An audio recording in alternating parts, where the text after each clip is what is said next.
ଆସନ୍ତୁ ଧରିବା ମାଛ। ଏଇପଟେ ପୁରା ଟୋଟାଲ ଘେରି ଯାଇଛନ୍ତି।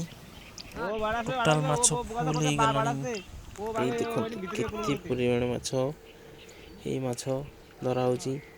ୟା ଭିତରେ ସବୁ ଖେଳୁଛନ୍ତି। ଦେଖନ୍ତୁ ୟାକୁ ଗୋଟାଏ ସାଇଡ କରାଯାଉଛି। ଆମେ ଏପଟେ ଜାଳ ଘେରି ଘେରି ଆଣି ମାଛକୁ ଟୋଟାଲ ଗୋଟେ କଡ଼ରେ ନେଇଯିବୁ। ତାକୁ ସବୁ ଗୁଡ଼ା ଧରିବୁ।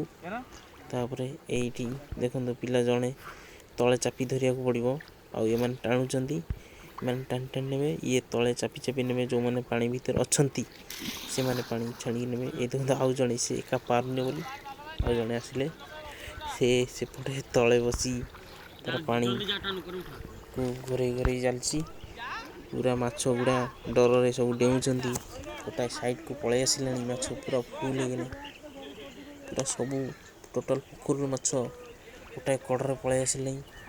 ଦେଖନ୍ତୁ ଦେଖନ୍ତୁ ବନ୍ଧୁଗଣ ଦେଖନ୍ତୁ କେତେ ମାଛ। ଏଇ ଦେଖନ୍ତୁ ଏମାନେ ସବୁ ଅଣ୍ଟା ଭିଡ଼ା ଭିଡ଼ି ହେଇ ଟଣା ଟଣି ହେଇ ଗୋଟାଏ ସାଇଡ଼କୁ ନେଉଛନ୍ତି। ଏମାନେ ତଳୁ ଯେମିତି ତଳୁ ମାଛ ନ ଯାଇପାରିବେ ସେମାନେ ସେଇ ବ୍ୟବସ୍ଥା କରୁଛନ୍ତି। ଦେଖନ୍ତୁ ୟା ପରେ ଏପଟେ ମାଛ ଗୁଡ଼ା ଡେଇଁ ଡେଇଁଲାଣି। ମାଛ ଇଏରେ ବିଭିନ୍ନ ପ୍ରକାର ମାଛ ଅଛି। ଦେଖନ୍ତୁ ସବୁ ଡରରେ ଗୋଟେ ସାଇଡ଼କୁ ଆସିଲାଣି। ମାନେ ଦି କଡ଼ରୁ ଦି ପଟରୁ ଲୋକ ଟାଣୁଛନ୍ତି। ଟାଣି ଟାଣି ଆଣି ଲାଷ୍ଟକୁ ଏପଟେ ଦିଟା ଉପର ତଳ କରି କଭର କରି ମାଛକୁ ଏଇ ଜାଲ ଭିତରେ ସବୁ ରହିଲେ। ୟା ପରେ ତାକୁ ଏଇ ଯେ ଖୁଣ୍ଟ ମରା ହେବ। ଖୁଣ୍ଟରେ ବନ୍ଧା ହେବ। ବନ୍ଧା ହେଲା ପରେ ମାଛ ଗୁଡ଼ା ତା ଭିତରୁ ଧରା ହେବ। ଧରା ହେଲା ପରେ ତାକୁ ଯେଉଁ ଗୁଡ଼ା ଛୋଟ ଗୁଡ଼ା ଛଡ଼ା ହେବ। ଆଉ ବଡ଼ ଗୁଡ଼ା ତାକୁ ବିକା ହେବ। ତାକୁ ଖୁଣ୍ଟ ଏବେ ମରା ହେବ। ଖୁଣ୍ଟ ମରା ହେଇକି ସେ ଜାଲ ଗୁଡ଼ା ଦୁଇ ଦିନ ବାନ୍ଧିବ। ନହେଲେ ମାଛ ଗୁଡ଼ା ପଳେଇବ ନା। ସେଥିପାଇଁ ଖୁଣ୍ଟ ମାରି ଦେଇଛନ୍ତି। ୟାପରେ ଧୀରେ ଧୀରେ ମାଛକୁ ଗୋଟାଏ ସାଇଡ଼କୁ କିଛି କିଛି ଅଣାଯାଇ ତାକୁ ବଛା ହେବ। ତା ଭିତରୁ ବଛା ହେଇକି ତାପରେ ଯାଇକି ତାକୁ ଛଡ଼ା ହେବ। କିଛି ପୁକୁରରେ ଧରା ହେବ। ଏପଟେ ପିଲା ସବୁ ରେଡ଼ି ଗୋଟାଏ କଡ଼ରେ ଦେଖନ୍ତୁ କେତେ ବଡ଼ ମାଛ ପୁରା ଫୁଲ ସେ ଜାଲ। ଏଇ ଜାଲ ଗୋଟେ ସାଇଡ଼କୁ କରାହେଇକି ଧରା ହେଉଛି। ତା ଭିତରେ ବଛା ହେଉଛି। ଯେଉଁଗୁଡ଼ା ବଡ଼ ସେଗୁଡ଼ା ଧରା ହେବ ରଖା ହେବ। ଆଉ ରୋହି ଭାକୁର ଆଉ ଚାଇନା କଉ ଗୁଡ଼ା ରଖା ହେବ। ଆଉ ଅଲଗା ଗୁଡ଼ା ଛଡ଼ା ହେଇଯିବ ପୁକୁରରେ। ଏଇ ଦେଖନ୍ତୁ ଜଳଙ୍ଗ ଗୁଡ଼ା ଛଡ଼ା ଦିଆହେଉଛି। କାରଣ ସେ ଜଳଙ୍ଗ ଗୁଡ଼ା ଆହୁରି ବଡ଼ ହେବ। ଏଇଟା 500 700 ଲେଖା ହେଇଛି। ତା 2 କିଲୋ 2.5 କିଲୋ 3 କିଲୋ ଲେଖା ହେବ। ତାପରେ ତାକୁ ବିକା ହେବ। ଏବେ ହାଣ୍ଡିରେ ପାଣି କରି ରଖା ହେବ। ହେଇ ଛଡ଼ା ହେଲା। ତାକୁ ନେଇକି ଆଉ ଗୋଟେ ପୋଖରୀରେ ଛଡ଼ା ହେବ। ସେଇଟା ମୁଁ ପରେ ଦେଖିବି ଲାଷ୍ଟ ଆଡ଼କୁ କେଉଁ ପୋଖରୀ ରଖାହେଉଛି ବା କେଉଁଠି ରଖାହେଉଛି। ଦେଖନ୍ତୁ ଯେଉଁଗୁଡ଼ା ବଛା ହେଉଛି ଦେଖନ୍ତୁ ରୋହି ଭାକୁର ଗୁଡ଼ା ରଖାଯାଉଛି। ସେଠି ପିଲା ଅଛନ୍ତି। ଏମାନେ ସବୁ ଧରୁଛନ୍ତି।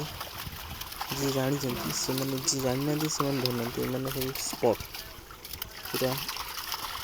ଏଇ ଦେଖନ୍ତୁ ପୁରା ସେ ପିଲାଟା ହଳଦିଆ ଗଞ୍ଜି ଯିଏ ସେ ପଟାପଟ ଧରିକି ଫୋପାଡ଼ି ଦେଉଛନ୍ତି। କେମିତି ଦେଖନ୍ତୁ ସେ ଖାଲି ଧରିକି ଛାଡ଼ି ଦେଉଛନ୍ତି। ସେଗୁଡ଼ା ତାକୁ ବଛା ହେଇକି ଜଳଙ୍ଗ ଗୁଡ଼ା ସେଗୁଡ଼ା ଛଡ଼ା ହେବ। କାରଣ ଜଳଙ୍ଗ ଗୁଡ଼ା ରଖା ହେବନି। ତାପରେ ଜଳଙ୍ଗ ବଡ଼ ହେଲେ ତାକୁ ପୁଣି ଛଡ଼ା ହେବ। ଆଉ ଏମାନେ 2-3 ଜଣ ଖାଲି ରୋହି ଭାକୁରକୁ ହାଣ୍ଡି ଭିତରେ ପୁରେଇବେ। ସମସ୍ତଙ୍କର ଅଲଗା ଅଲଗା କାମ।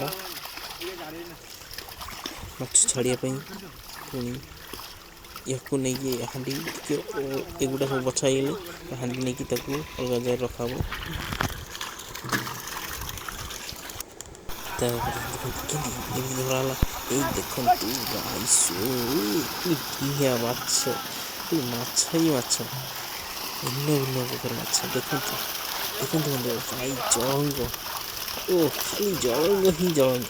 ସାଇଜ ଛୋଟ ଥିଲା, ଛୋଟ ଅଛି। ତାକୁ ବଡ଼ ହେବ। ସେଥିପାଇଁ ଜଳଙ୍ଗ ଗୁଡ଼ା ଦେଖିବାକୁ ପୁରା ସୁନ୍ଦର। ତାକୁ ଭଲସେ ଦେଖିବା ପାଇଁ ପାଖକୁ ଗଲି।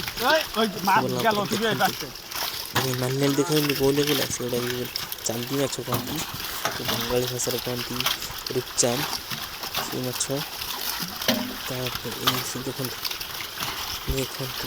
ବନ୍ଧୁ ଦେଖନ୍ତୁ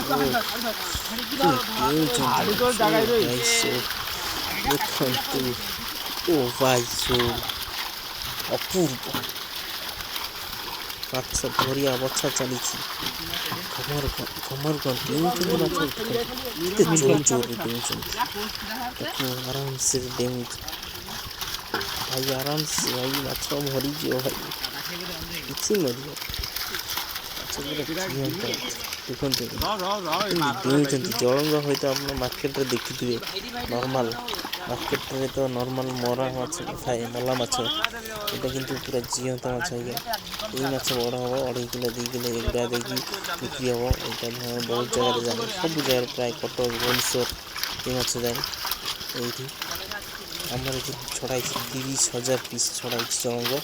ତାକୁ ବଡ଼ ହେଲେ ସେଗୁଡ଼ା ସବୁ ଯିବ ଦୂର ଦୂର ଆମ ଭୁବନେଶ୍ୱର, କଟକ ସବୁଆଡ଼େ ଯାଏ। ତାପରେ ବଛା ହେଇଛି ଦେଖନ୍ତୁ। ଏବେ ରୋହିଗୁଡ଼ା ଏଗୁଡ଼ା ଛୋଟ ବି ଦିଆହେବ, କାରଣ ଏଗୁଡ଼ା ଆନ୍ଧ୍ର ଲୋକ ସେମାନେ ନେଇଯାଆନ୍ତି। ଦେଖନ୍ତୁ କେତେ ବଡ଼ ଜାଲ, ସେ ମାଛ ସବୁ ଷ୍ଟକ୍ ହେଇକି ରହିଛି ଏବେ। ତାକୁ ଫୁଲ୍ ହେବ, ତାକୁ ଦିଆହେବ। ଦେଖ ମୁଁ ଭଲସେ ଦେଖାଯାଉନି, ମୁଁ ଭଲସେ ଜାଗାରେ ନେଇକି ଦେଖାଉଛି। ଦେଖନ୍ତୁ ପୁରା ଟୋଟାଲ୍ ମାଛ ହିଁ ମାଛ, ଫୁଲ୍ ମାଛ। ଓହୋ ଦେଖନ୍ତୁ ଡେଉଁଛି ଖାଲି ନାଲି ନାଲି ଦେଖାଯାଉଛି। ନାଲି ନାଲି ଚାନ୍ଦି ଗୁଡ଼ା ପୁରା ନାଲି ନାଲି ଦେଖାଯାଉଛି, ପୁରା ଅଲଗା। ଓହୋ ପାଇଛୁ, ପାଇଛୁ ଦେଖନ୍ତୁ ବନ୍ଧୁ। ଓହୋ ଡେଉଁଛନ୍ତି କିନ୍ତୁ ପାଣି କଲର କରି ଚାଲିଛି ପୁରା ଟୋଟାଲ୍। ଏପଟେ ଦେଖନ୍ତୁ, ମୁଁ କହୁଥିଲି ନା କେଉଁଠି ରଖାହେଉଛି, ଏଥିରେ ରଖାହେଉଛି। ଏଇଟା ପୋଖରୀରେ ଇଏ କରିକି ରଖା ହେଇଥିବ ମାଛ, ସେଇ ରୋହି ଭାକୁର ଗୁଡ଼ାକ। ତାହେଲେ ବନ୍ଧୁଗଣ, ମୁଁ ଏତିକି କହି ମୁଁ ଶେଷ କରୁଛି ଭିଡ଼ିଓଟି। ଆଉ ଯିଏ ନୂଆ ଅଛନ୍ତି ସବସ୍କ୍ରାଇବ୍ କରିଦେବେ, ଆଉ ଲାଇକ୍ ଆଉ ସେୟାର କରିଦେବେ ସମସ୍ତେ। ବାଏ।